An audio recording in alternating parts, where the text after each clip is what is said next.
Sí, amén. Dios los bendiga, hermanos, en esta mañana. Bienvenidos a la casa del Señor un domingo más. Y vamos a comenzar la escuela dominical, para lo cual le pido que abra su Biblia, por favor, en Gálatas capítulo 6, versículo 9. Gálatas capítulo 6, y vamos a leer los versículos 9 y 10. Damos también la bienvenida a cada persona que nos acompaña a través de esta transmisión. Dios les bendiga, y qué bueno que podemos estar juntos reunidos para aprender palabra del Señor en esta mañana. Amén. Gálatas 6, 9 y 10, y me indica con un amén cuando lo tenga listo. Amén. Dice así la palabra del Señor: no nos cansemos pues de hacer bien, porque a su tiempo segaremos si no desmayamos. Así que, según tengamos oportunidad, hagamos bien a todos, y mayormente a los de la familia de la fe. Hasta ahí. Amén. No nos cansemos, dice este texto, de hacer bien, porque a su tiempo segaremos si no desmayamos. Amén. Vamos a orar y vamos a darle gracias al Señor. Te damos gracias, mi Dios, en esta mañana, por la bendición que nos das un día más de estar en tu casa, por la vida, por la salud, Señor, y porque estamos en esta clase, en esta escuela dominical, para aprender tu palabra. Pedimos, mi Dios, nos bendiga, Señor, nos dé sabiduría, entendimiento, y podamos comprender, Señor, la enseñanza, podamos atesorarla en nuestro corazón y ponerla por obra. Bendice cada clase, a cada maestro, Señor, a cada oyente en esta mañana, mi Dios, seamos edificados, confortados, Señor, y que nunca nos cansemos de hacer el bien, mi Dios, y de seguir tus pisadas, de seguir tus caminos, y tu palabra venga a ser lumbrera en nuestro diario vivir. Te damos gracias, mi Dios, y ponemos todo en tus manos en esta mañana, en el nombre precioso de Jesús. Amén. Vamos a cantar ese canto y después de ello pasamos a nuestras clases. Jehová está en medio de ti, poderoso, poderoso. Él salvará, se gozarán sobre ti con alegría, y callará de amor, se gozará sobre ti con cánticos. Jehová está en medio de ti, poderoso, poderoso, poderosísimo,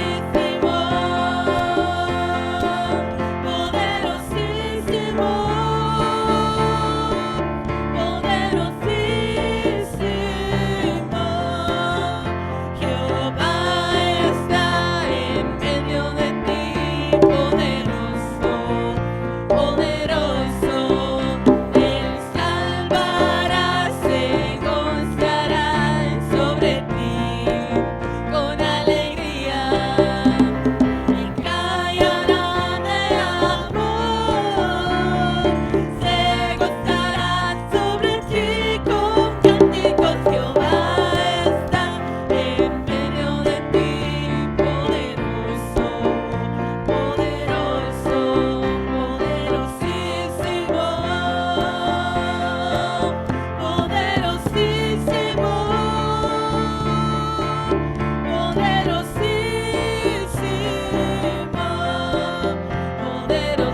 poderosísimo, y amén, poderosísimo, poderosísimo.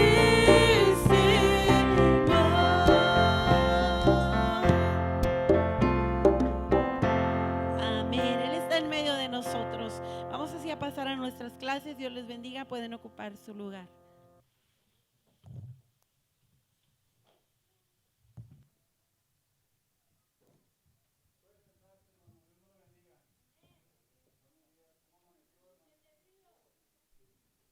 Oh, no, sí, muy bendecido amaneció. Se escuchó luego, hermano.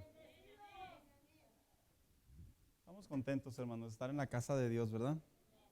Qué bueno que estamos aquí. Siempre estar en la casa de Dios es una bendición, y qué bueno que estamos aquí en esta hora. Vamos a dar inicio a la escuela dominical, ¿qué le parece? Así que surge la pregunta obligada de todos los domingos. ¿Cuál es el título? ¿Cuál es el tema de nuestra lección, hermanos? El que lo sepa puede levantar su mano y participar. Allá atrás. Una vida conforme al corazón de Dios. ¿Y a quién estamos considerando para esta clase, hermanos? a David, ¿verdad? Al rey David. Y digo a David y luego al rey David porque en realidad este joven desde su corta edad ya era un hombre conforme al corazón de Dios. Yo creo que cuando hablamos de este tema, en nosotros como cristianos debemos de recordar que la comunión con Dios va en un progreso.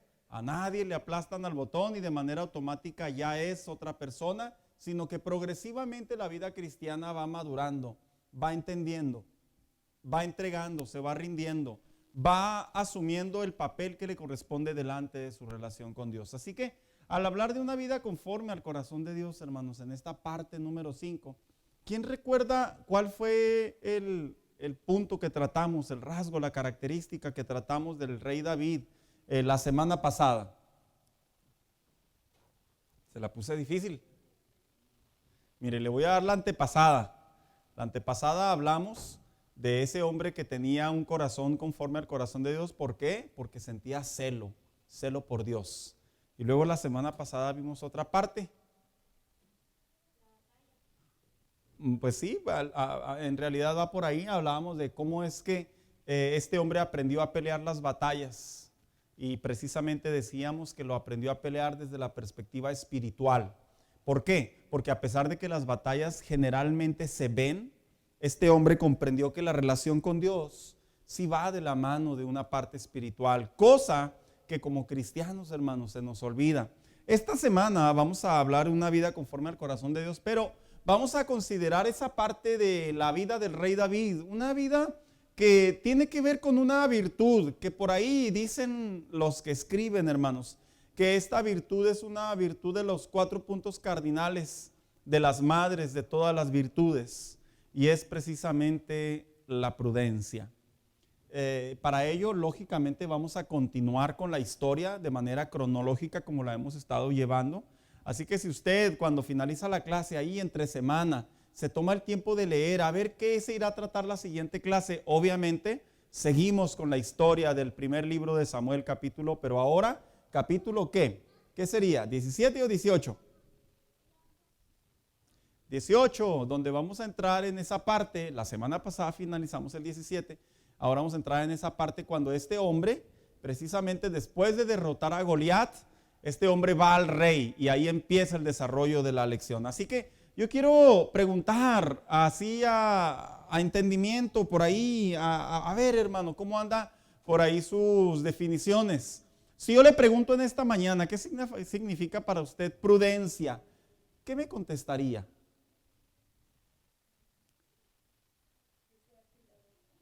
Bien, acá nos dieron un sinónimo, que sea cuidadoso. ¿Alguien más? Es una palabra que las mamás generalmente usan mucho, ¿no? Con los hijos. Cuando están ahí adolescentes o jovenazos, sea prudente, mijo. Si ya comió 2 veces, ya no pida la tercera. ¿Por qué? Porque está en casa ajena. Cuando por ahí se casa uno en el matrimonio y generalmente la mujer tiende a tener un poco más de cautela al momento de interactuar. ¿Qué le dicen mucho al hombre? Sé prudente cuando hables, no hables por hablar.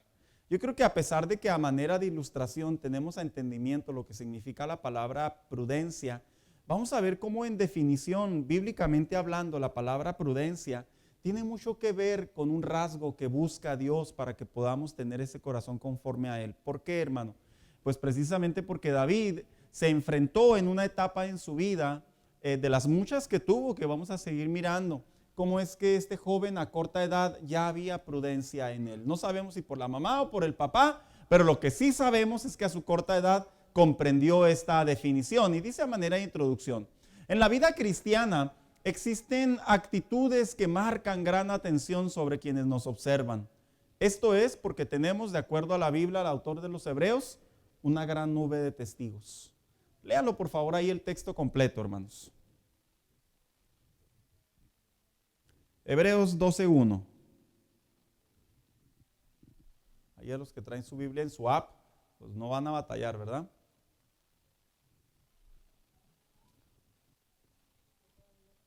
¿Ya lo encontró, hermana Carrera?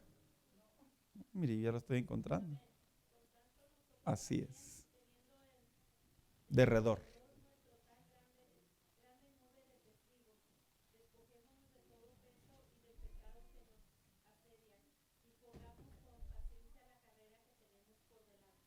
Yo creo que un consejo que le daba el autor a los hebreos, a los hermanos de aquellos tiempos, de la importancia de que nosotros estamos rodeados de personas que ven nuestra conducta.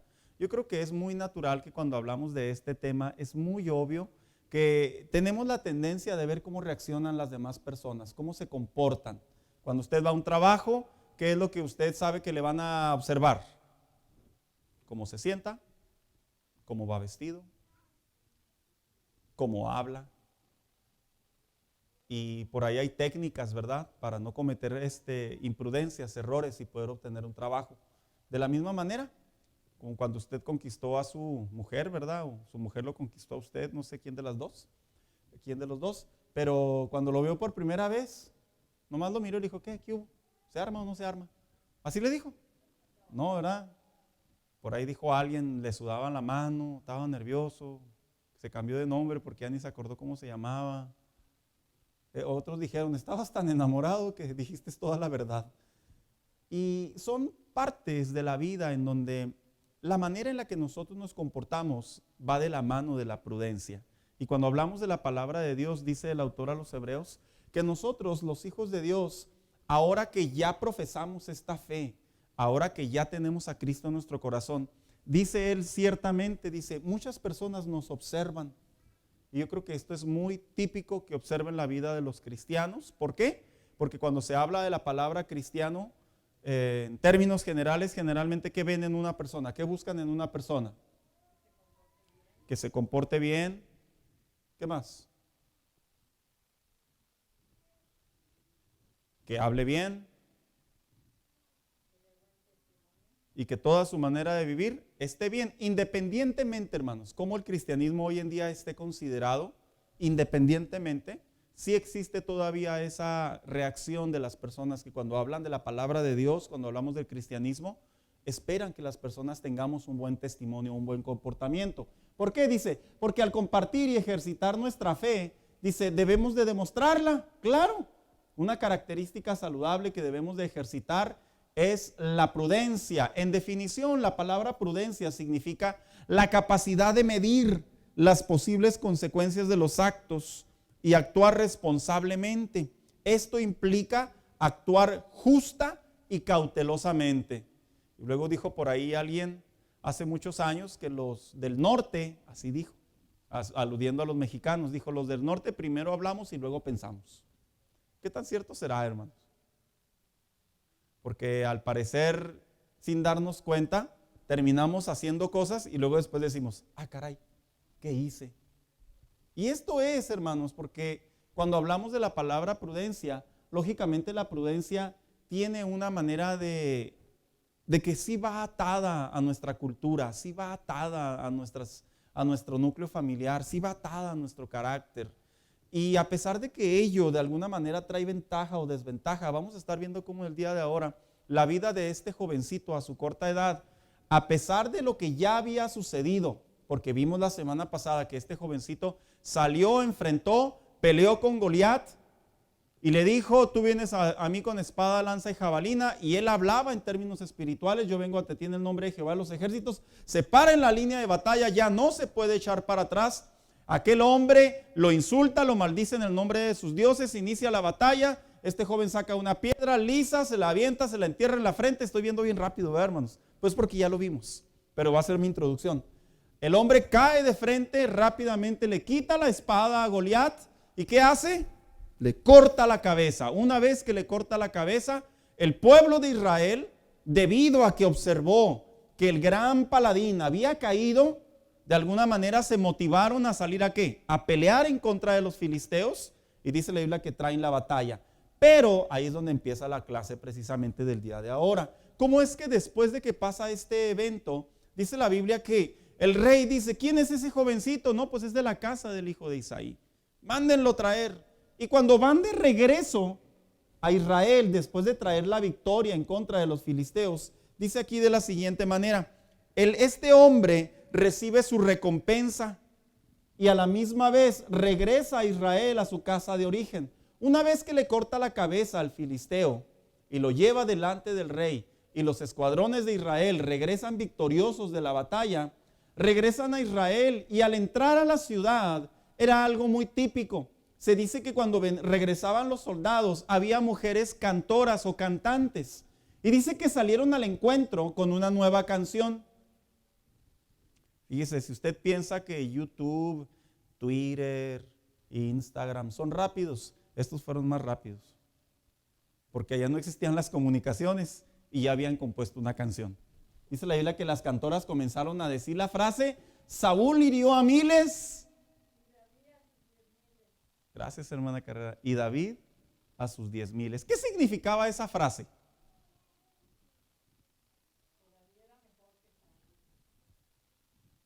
Que un jovencito tenía más valentía que un rey. ¿Eso es insultante, hermanos? Aunque sea cierto, es insultante. Y no precisamente porque no puede haber alguien más fuerte que el rey. Sí puede haber personas más fuertes que el rey, era obvio.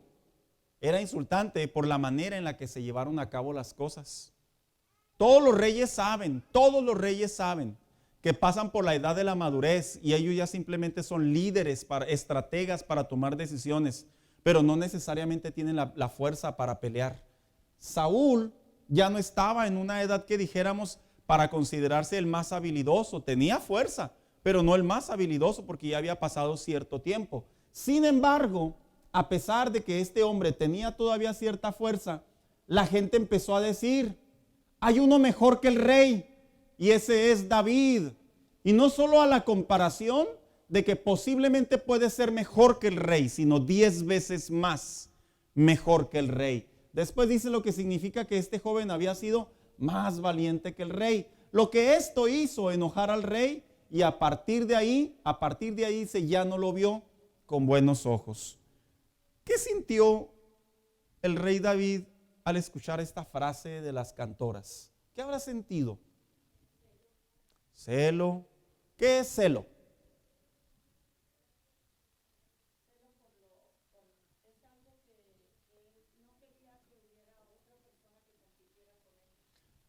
Ok, inseguridad.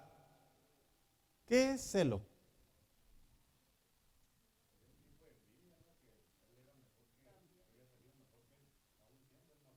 Sintió envidia,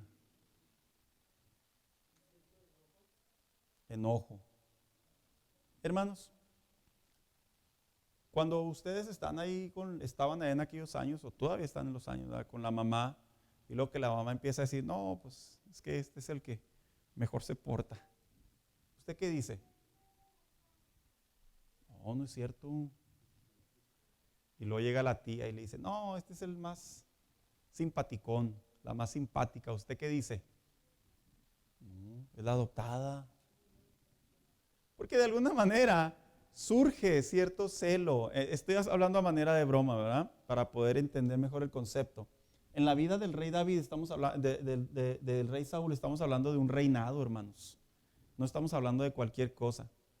Esto produjo en el rey Saúl que su corazón se molestara al grado que comenzaran a surgir ciertas maneras de comportarse de manera distinta a la que había sucedido ahora. De tal manera que dice la Biblia, fíjese, que después de que el rey ocupa el reino, porque así dice la Biblia, al siguiente día dice que volvió el espíritu malo a atormentarlo. Y este espíritu de alguna manera lo desvariaba. ¿Qué significa desvariaba? La hermana Carrera dice que ya no pensaba bien. De acuerdo a la traducción correcta, dice que este rey ahora ya comenzó a subir de nivel ese tormento que tenía. Dice que deliraba y que de alguna manera decía locuras.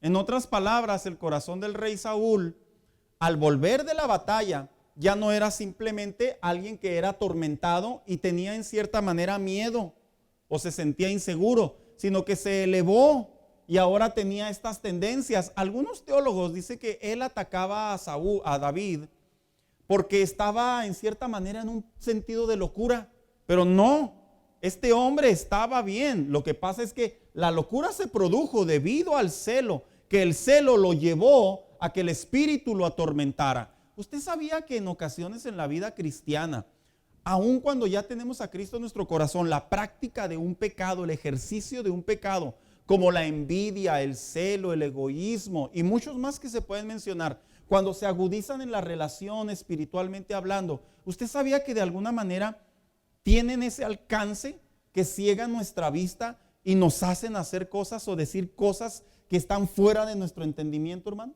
¿Sí lo sabía? A mí me ha tocado ver, no es de grato estas anécdotas que digo, pero a mí me ha tocado ver hermanos celosos de sus esposas, celosos así como lo escuchan, que terminan yéndose de la iglesia y terminan alejándose del evangelio por un celo mal infundado. Me ha tocado ver cristianos que en la iglesia de alguna manera reciben una reprensión, una corrección, un consejo y son de alguna manera arrogantes, que esa arrogancia los termina cegando. ¿Y qué cree que hacen? Se cierra su corazón, ya no reciben la palabra y de alguna manera terminan como muchos de ellos cometiendo errores en la vida cristiana. Algunos de ellos hasta pensar que nunca fueron salvos y que lo que sentían dentro de la iglesia solo era emocionalismo. Yo creo que esta es una parte, hermanos, que a pesar de que no va con la clase, porque vamos a hablar del rey David, pero estamos hablando de la parte del rey Saúl, cómo es que sí, efectivamente, un pecado que no se trata, un pecado que no se le da solución a través del arrepentimiento, puede traer este tipo de influencia. Vamos a ver el otro lado. ¿Ustedes creen que era la oportunidad para que se arrepintiera el rey Saúl? Hermano Daniel, ¿era la oportunidad para que se arrepintiera el rey Saúl?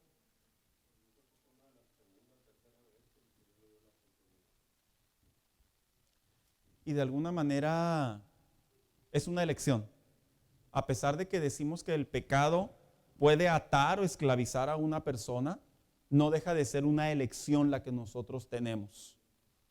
Y aquí vemos que el rey Saúl, debido a ello, dice, a lo que David, como los otros días, nuevamente este joven vuelve al palacio y está en la habitación real del rey o en el lugar donde el rey hace negocios y nuevamente vuelve a tocar el arpa, con la diferencia de que ahora era reconocido como un hombre valiente.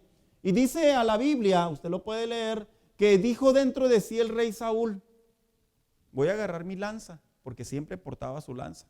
¿Y qué voy a hacer? Se la voy a atravesar hasta la pared. O sea que en otras palabras, el rey Saúl ya estaba en demencia, a pesar de estar temeroso, debido a que sabía que Dios estaba con David, pero ya no más con él. ¿Cómo logró diferenciar el rey Saúl que ya Dios no estaba con él, pero sí estaba con David?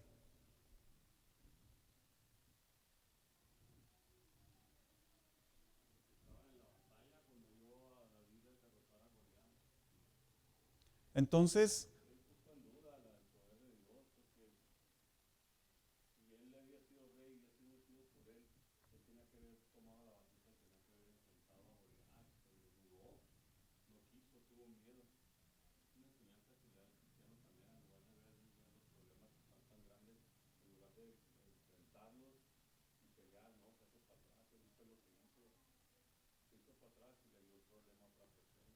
de alguna manera el rey Saúl sí tuvo más oportunidades de enmendar su vida.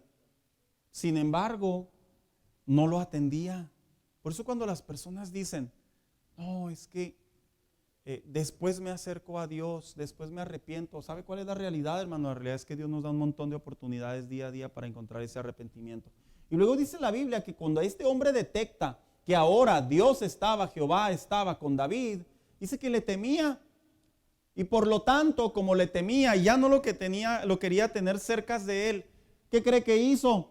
Lo hizo jefe de 1000, de 1,000,000, para que saliera a pelear. Y si él salía a pelear, pues ¿qué podía suceder? Posiblemente lo podían matar. Aquí hay un dato interesante. Hermanos, ¿cuántos años reinó el rey Saúl? A ver, ¿quién da más? ¿Cuántos años reinó el rey Saúl? Hermano Juan, ¿cuántos años reinó el rey Saúl? Y dice, yo no estaba ahí. Lo afirmo por el Señor que yo no estaba ahí.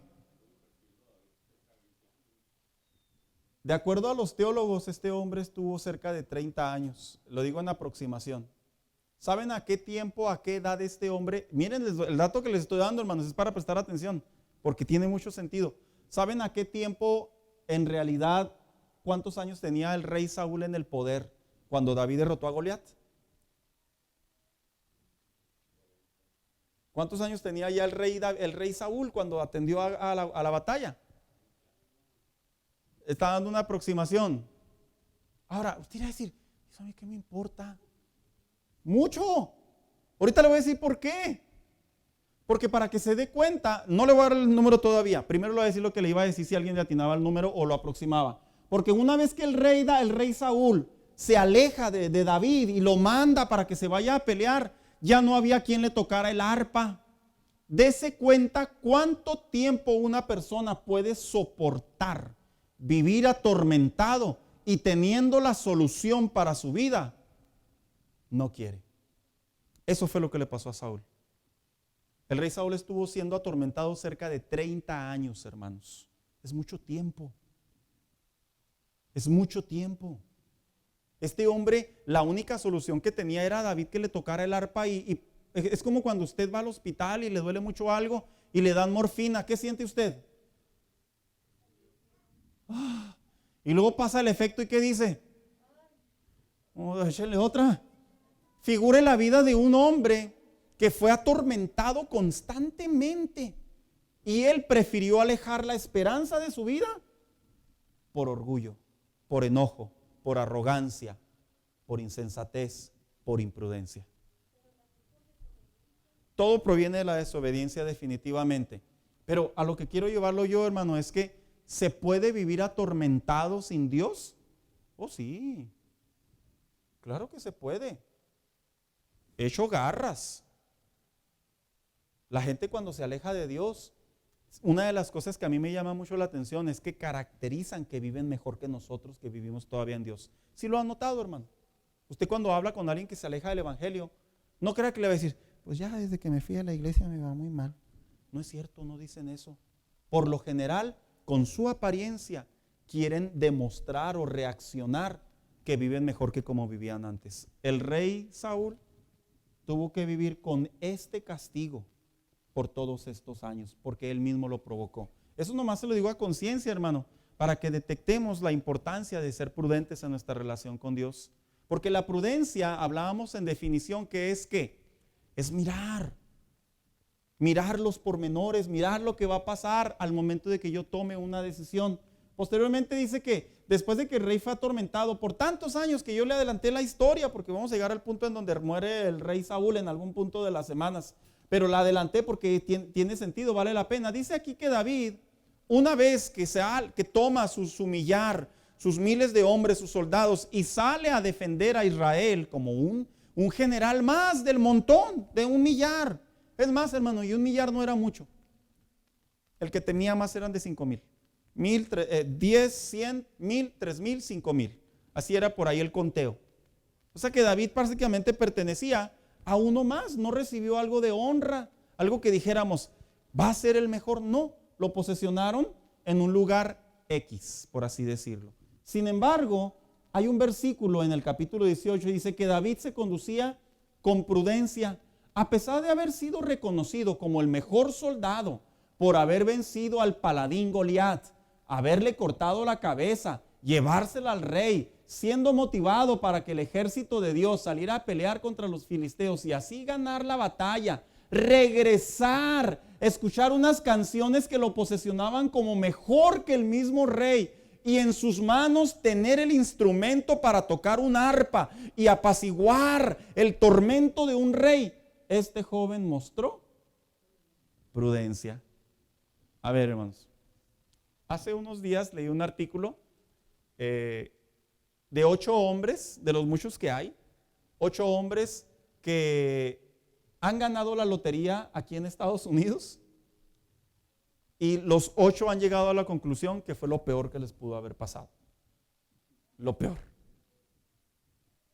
hombres de diferentes estados del estado de Texas, del estado de Estados Unidos en diferentes años. Uno de ellos se suicidó, pero dejó una carta diciendo que haberse ganado la lotería era lo peor que le puede pasar en su vida. Otro se divorció, otro cayó en la cárcel, otro estuvo en una condición peor que como un día estaba cuando se ganó la lotería, y así sucesivamente. Otro se volvió loco, otro le dieron cadena perpetua. El punto está que no es que el dinero sea malo, porque el dinero en sí no es malo. El problema es el amor al dinero. El problema es cuando lo que tenemos o la manera en la que recibimos las cosas, sea o no sea dinero, el problema es cuando no nos conducimos con la prudencia que la Biblia dice que nos debemos de conducir. A estas alturas del partido era para que este jovencito, ¿sabe quién se sintiera?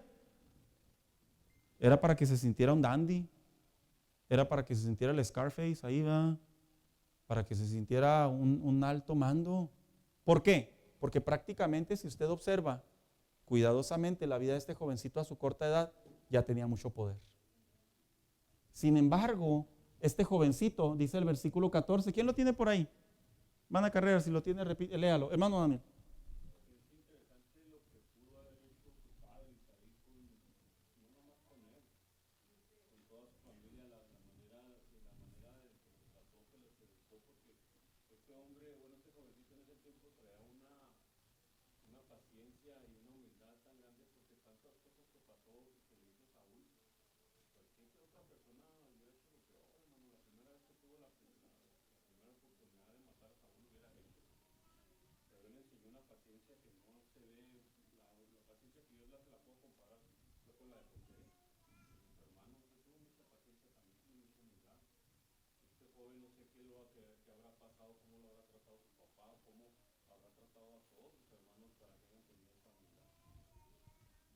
¿Sabe que yo estoy dando, como generalmente lo hago, el primer dato histórico e intento sacar lo más que se puede, exprimir lo más que se pueda los versículos?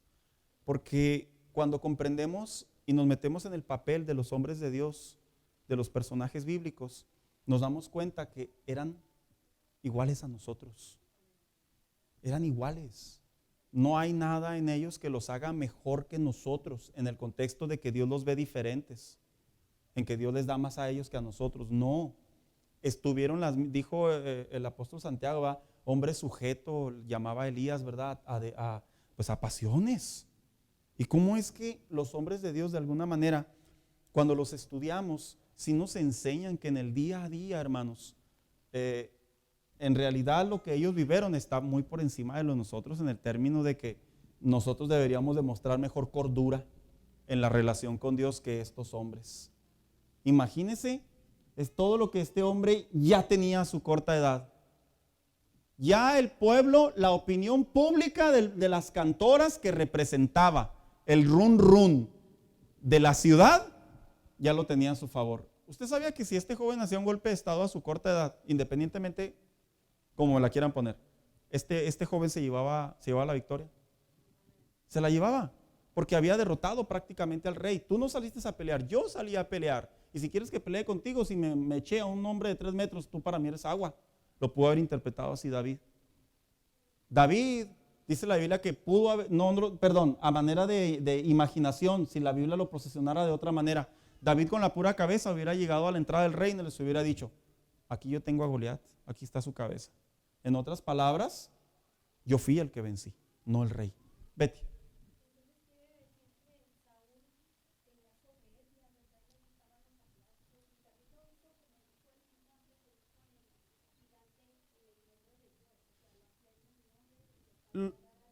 Lo que pasa es que a pesar de que estamos viendo la biografía de David, va de la mano junto con la de Saúl. Y en algún punto el corazón de Saúl desafortunadamente comenzó a crecer esa raíz de pecado que comenzó a jalar otros pecados. Es como yo a veces digo a los hermanos, cuando una persona no perdona, no es automáticamente arrogancia. Primero pasa por el filtro del rencor. Y luego después va pasando por otros filtros hasta que al último es una arrogancia ya. Es más, y para empezar, una de las Por eso es que tajantemente dice en el Nuevo Testamento, el que no ama no ha conocido a Dios. Así tajantemente lo expresa. Y el amor es un resultado también que proviene del perdón, hermanos, al prójimo. Entonces, por eso es que ningún pecado es como que le aplastan al botón y el creyente se hace la peor persona. Vamos en realidad enraizando hasta que se va cristalizando, fortaleciendo el pecado y termina el corazón de, ¿cómo es que se desvía el corazón del rey Saúl? Al punto de sobre su propia espada lanzarse y cómo el corazón de David, a pesar de todas las oportunidades que tuvo, se mantuvo en ese temple de la prudencia. Hermana Carrera.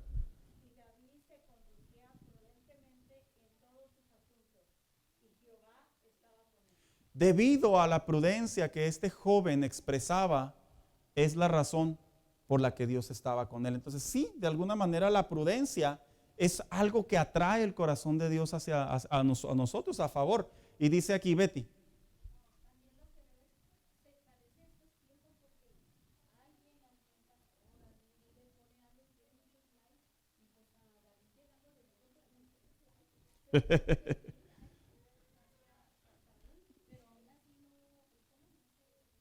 No se sublevaba, no, el corazón de este personaje era muy centrado.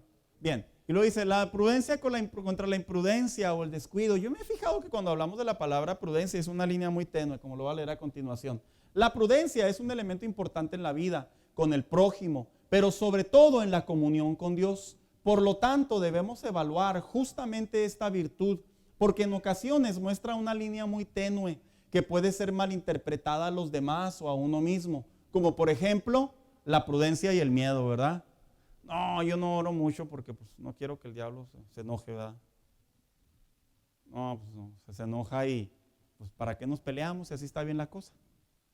¿Verdad? De alguna otra manera. 2, la imprudencia y la fe. ¿Cuántos recuerdan esos eventos cuando... y me refiero a los que tenemos más tiempo en el Evangelio porque venimos de esa cultura cristiana. Esos eventos, hermanos, en donde no había para ir al doctor y decía la mamá, el pastor, el papá, el líder, ¿tú crees que Dios te puede sanar? A sabiendas de que no había muchas posibilidades de ir a un doctor. Y luego ocupábamos la fe y decíamos, sí creo.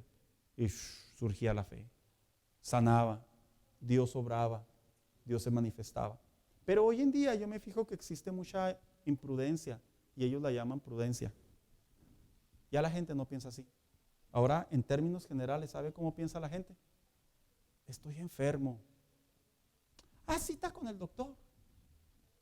Que no tiene nada de malo, hermanos. Pero ¿en dónde practicamos la fe? ¿Sí me explico?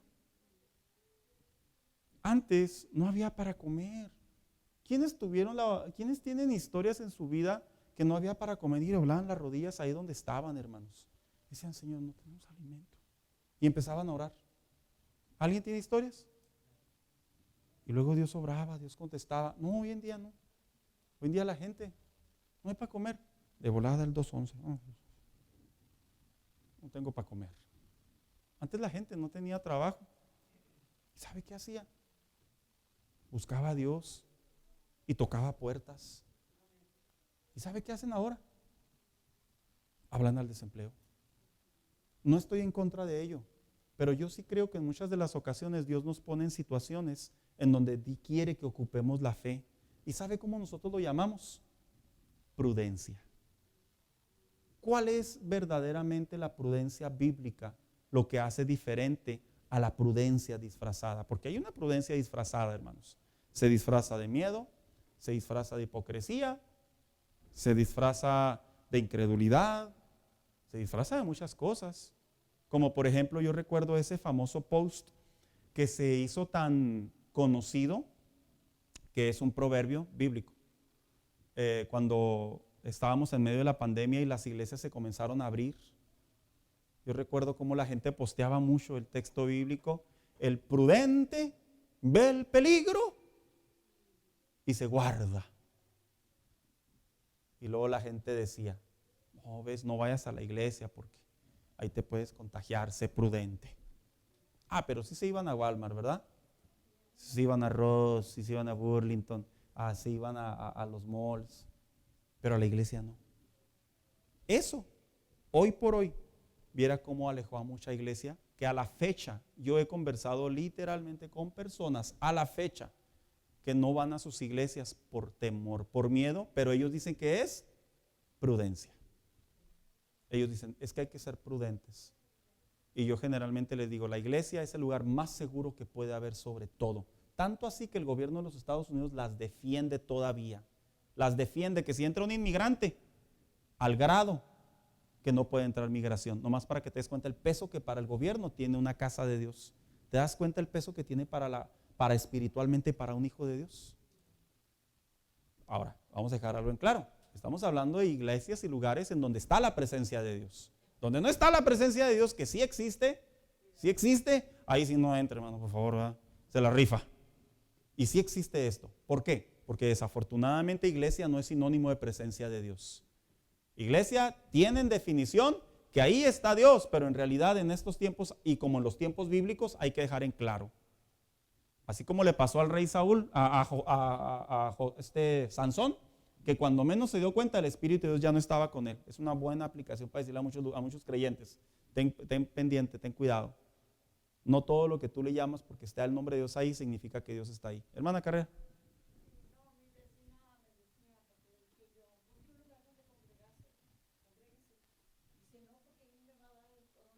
Órale.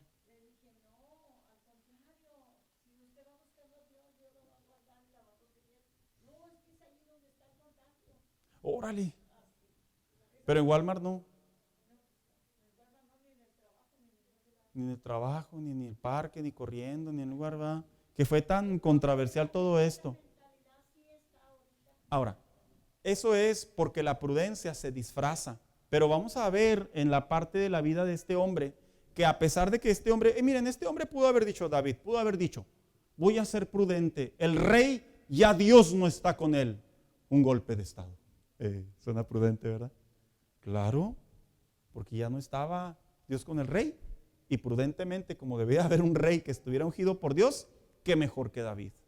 Prudentemente David pudiera haber dicho, sigan cantando, yo soy mejor que el rey, aunque no lo quiera reconocer el rey, pero la gente sepa que hay alguien mejor porque el rey ya se rajó.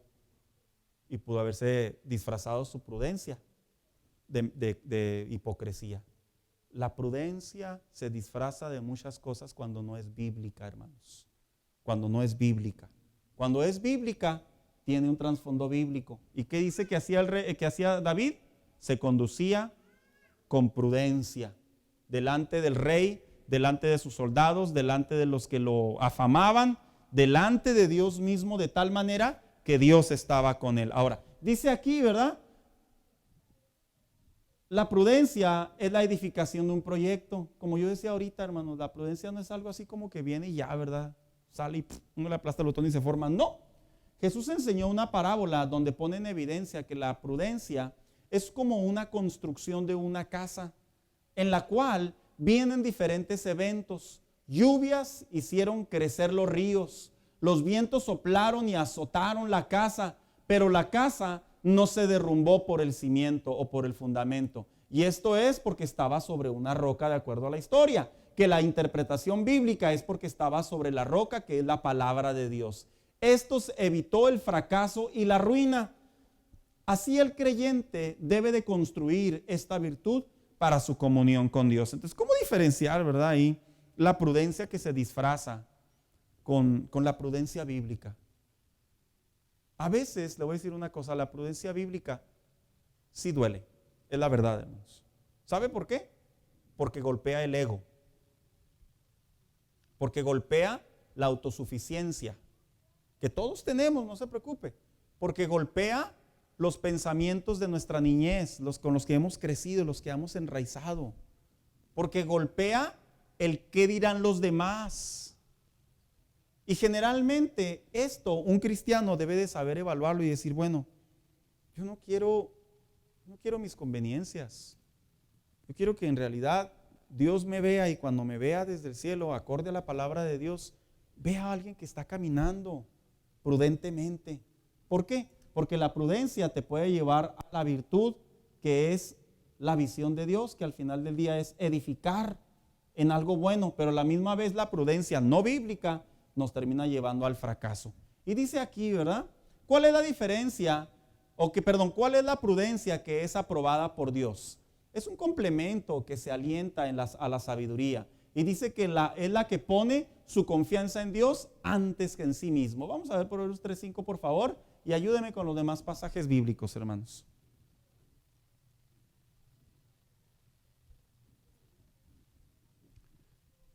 La prudencia, decimos a manera de definición, que es esa decisión, esa parte que yo mido, que yo planeo, que yo evalúo y digo, si hago esto, va a pasar esto. Pero si hago esto, va a pasar esto. Entonces uno pone en balanza y uno dice, ¿qué es lo que yo quiero? ¿Y qué es lo que Dios quiere? ¿Quién tiene por ahí Proverbios 3:5?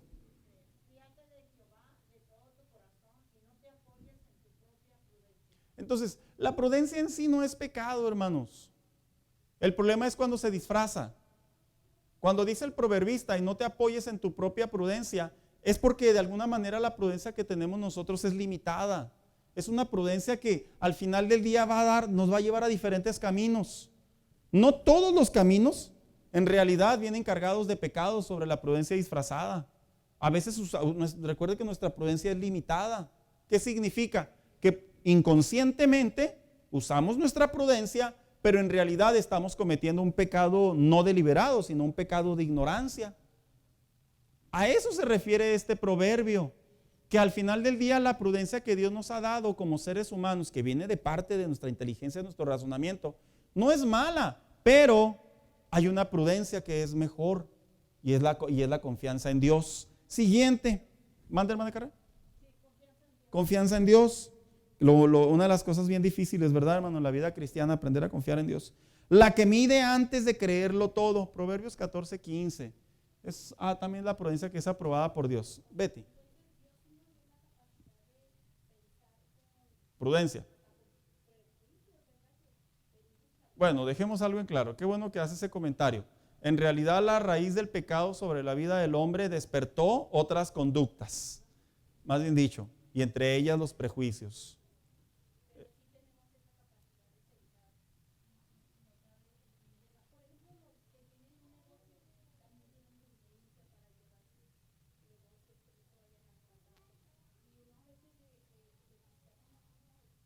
No, a mí me llama mucho la atención y lo voy a decir porque lo viví y lo sigo practicando con mis hijos, hermano. No hablo por hablar. Cuando yo me enfermaba, mi papá sí me decía. Yo le decía, papá, me duele la panza, papá. No quiero ir a la iglesia. ¿Por qué? Porque me duele la panza. Y alístate. Y pero ¿por qué me duele la panza?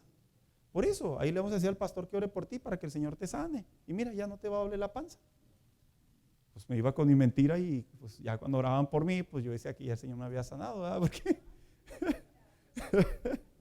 el pastor que tenía mucha fe, ¿verdad? No, la realidad es que nunca me dolía la panza. Eran mentiras. Perdóneme, era un niño. Pero generalmente yo veo que hoy en día en muchos cristianos, no es crítica, estoy haciendo una aclaración. Hoy en día se enferman y en vez de venir corriendo a la casa de Dios para que los unjan los pastores o los unjan los líderes, los ancianos, porque eso es lo que la Biblia dice, que esa es la vida en Dios. No, ¿qué hacemos hoy en día?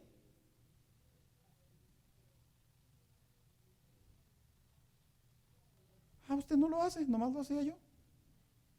¿Qué hacemos hoy en día?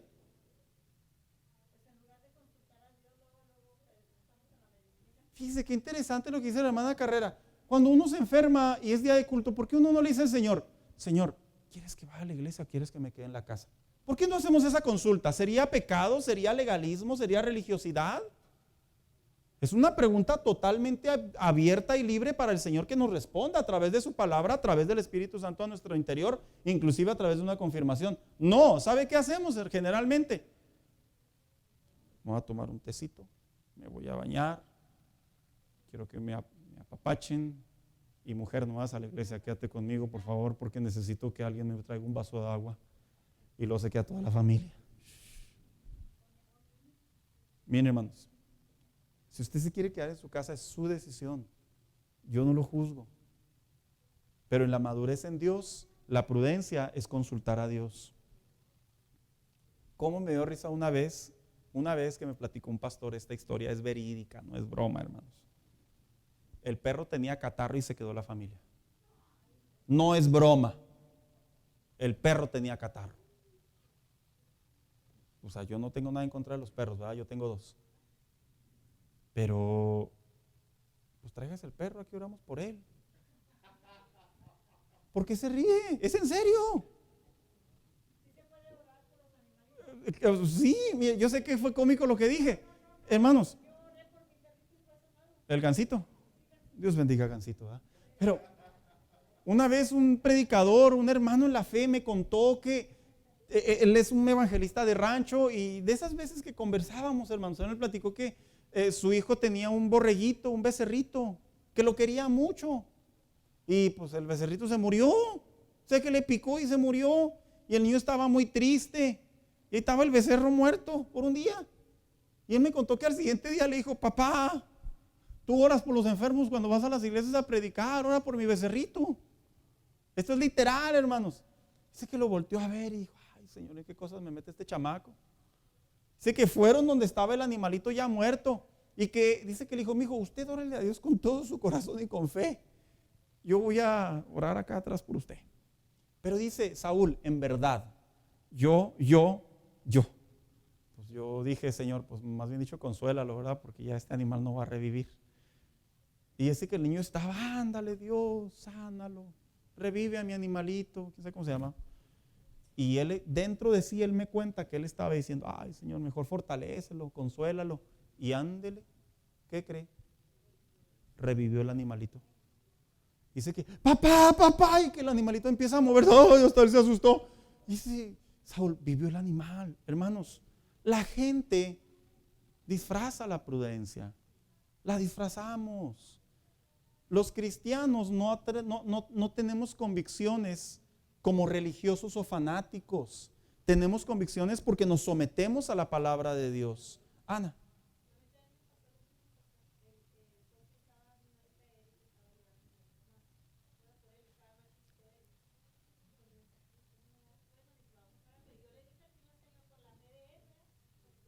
Pero yo no.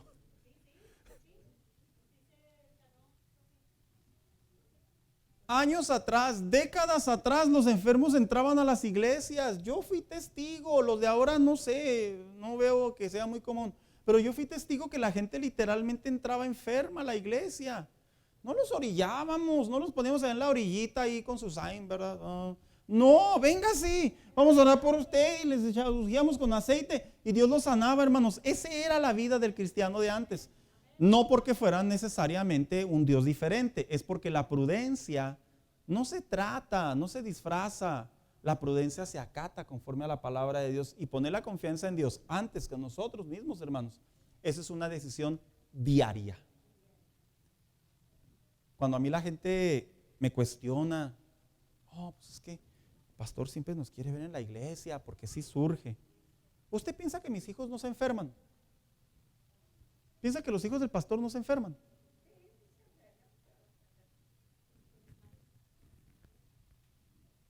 Oiga, qué suave, ¿verdad? Que yo le hablara, no sé, al hermano Ujiel que está en la entrada, que está encargado de todo lo que sucede aquí. Y dijera: Alex, ¿sabes que tengo enfermo a Danielito? Alex, ahí encárgate de la church.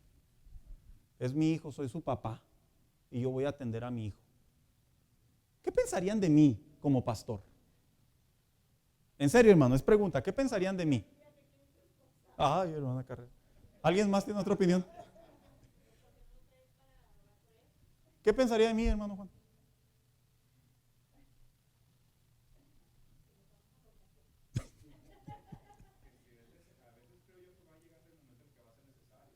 Gracias.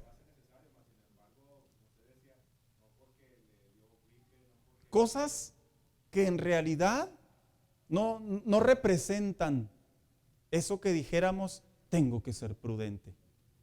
Hermanos, una vez me platicó un pastor que literalmente entró un hombre con la vestimenta de hospital a su iglesia, las azules, ¿sí o no? porque había escuchado que había un evangelista que oraba por los enfermos y Dios los sanaba. Y él me lo platicó hace algunos años, en su iglesia sucedió. Dice que el hombre se esperó hasta que terminó de predicar. Aquel hombre predicador le dijo, primero tienes que entregarle tu vida a Cristo. Le entregó su vida a Cristo. ¿Cuál es tu problema? Tengo esta enfermedad, vengo del hospital, como me puedes ver. Oró por él, Dios lo sanó y se congrega en su iglesia. Esto es literal, hermanos, no es una historia. Literal. Yo digo, la prudencia de alguna mano sí va de la mano de la fe, hermanos. Por allá atrás, Julián.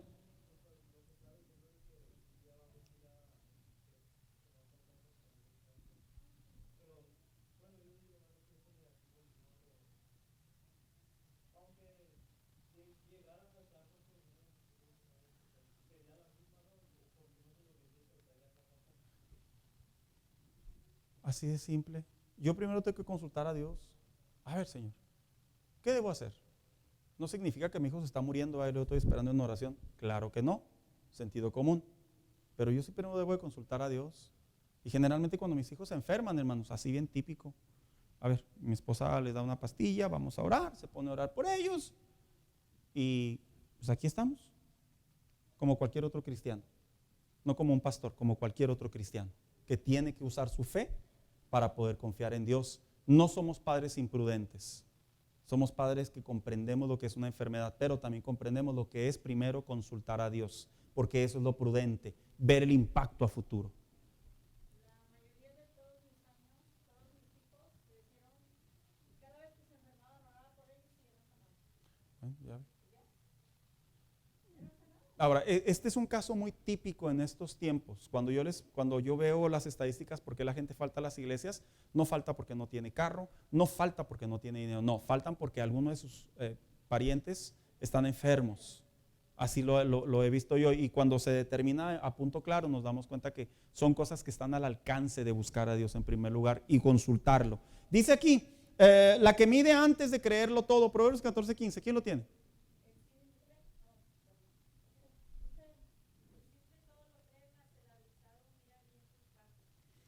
O sea que, no vayas a la iglesia, ahí están los contagiados. Y van a todos lados, ¿verdad? Se lo creen todo. En realidad, lo primero que debemos de hacer es evaluar qué es lo que Dios dice a través de su palabra. 3, dice, la que no hace caso al enojo, Proverbios 12:16. Te escuchamos.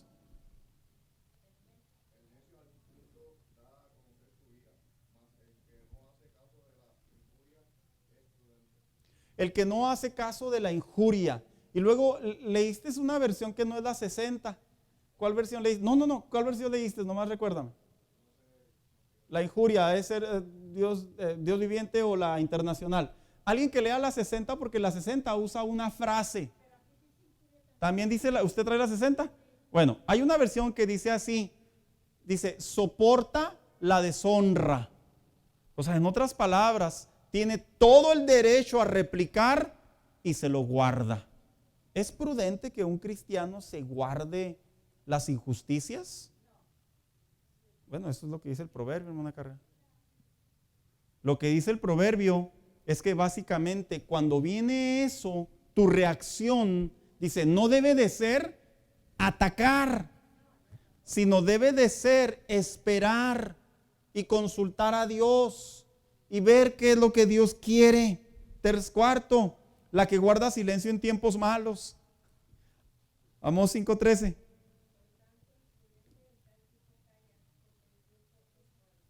Si ya sabemos que las cosas están mal, pues ¿para qué le echamos más leña al fuego, verdad, hermanos?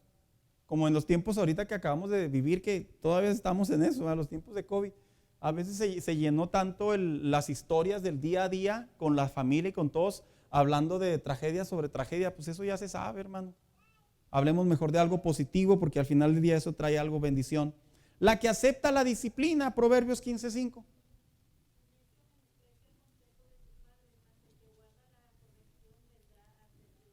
Dice que interesante que cuando las personas somos reprendidas, exhortadas, aconsejadas, como queramos entenderlo, pero que tiene que ver que nos confronten con un error, una debilidad que tenemos, es muy común que nosotros ¿cómo reaccionemos? ¿y tú quién eres para venir a decirme esto? Es muy común, hermanos, tener esa reacción. ¿Usted es mi papá? ¿Usted es mi mamá? Por eso es que hoy en día, dentro del ministerio pastoral, muchos pastores han deshabilitado de alguna manera la corrección pastoral. Porque ¿sabe qué hace la gente? Nos mira con ojos de que, ¿usted me mantiene? ¿Usted quién es para juzgarme? Y lo interesante es que dentro de la prudencia, aun cuando probablemente no nos gusta lo que nos están diciendo, si es corrección bíblica, dice el proverbio, aplícala a tu vida, te hace bien, te va a ayudar. Lo que pasa es que nuestro corazón es muy confuso en esa área. Batallamos para que nos comportemos al momento de ser disciplinados, batallamos para ser prudentes. Y por último, la que tiene iniciativa en todo tiempo. Esta es la historia de la hormiga, ¿verdad? A ver, hermanos, ¿cuándo debemos de orar los cristianos? Mire, sí sabe, en todo tiempo, ¿verdad? Pero generalmente cuando oramos con más fuerza, con más injundia. En las pruebas, en las luchas, en las tentaciones. Cuando ya caímos en la tentación, ¿verdad? Cuando se acerca la prueba, no, hasta que ya estábamos ahí en la mera prueba. Y dice la Biblia que la hormiguita tiene una característica que me salgo de la Biblia que usted la puede ver científicamente. Las hormiguitas, de alguna manera, cuando sienten el cambio de clima, ¿qué hacen, hermanos? Le van echando ahí, vea, al hoyito. ¿Quién ha abierto un hoyo de una hormiga? De un hormiguero. ¿Qué encuentra? Se preparan para el invierno. Y dice el proverbio que en realidad nadie las gobierna. Sabemos que sí existe una reina hormiga. Sí existe. Pero en realidad lo que lo quiere dar a entender es que tienen la iniciativa de por el bien de todo. La prudencia nos lleva a la comunión con Dios a siempre tener la iniciativa de decir, a ver, pues Dios me ha bendecido, voy a orar más. Dios me apretó las tuercas, voy a orar más. Dios me tiene bien sano, voy a orar más. De alguna manera ahorita estoy enfermo, voy a orar más. No, generalmente nuestra iniciativa como seres humanos es muy dada, hermanos, muy dada a vivir a la reacción. Lo que el rey Saúl hacía contra David en realidad era buscar la manera de incitarlo para que este jovencito cometiera la imprudencia, se sublevara delante del rey y como resultado pudieran matarlo con justa causa. Sin embargo, observaba muy bien y a manera de conclusión leo, a pesar de que la virtud de ser prudente, algunas de las relaciones con la cultura, el núcleo familiar, el carácter, inclusive con las experiencias del día a día, la Biblia aconseja abrazarla, ya que esta virtud honra a Dios y a su vez nos honra ante los hombres y hallarás gracia delante de Dios y delante de los hombres. Seguramente cambiará muchas de nuestras decisiones, nuestras acciones, nuestras reacciones, pero lo que no cambiará es que vivamos acorde a un corazón conforme al de Dios. Y yo creo que ahí hay mucha verdad, ¿verdad, hermanos? No cambiará. Consideremos la prudencia de David, hermanos. Lea en casa ahí ese capítulo 18. Analícelo un poco más y diga, qué bárbaro este jovencito, ¿verdad? Sí nos enseña algo bueno. Y a pesar de que obviamente es palabra de Dios, humanamente hablando, este jovencito se condució como cualquier creyente lo puede hacer, con prudencia. Vamos a ponernos de pie, hermano. Vamos a darle gracias a Dios en esta mañana.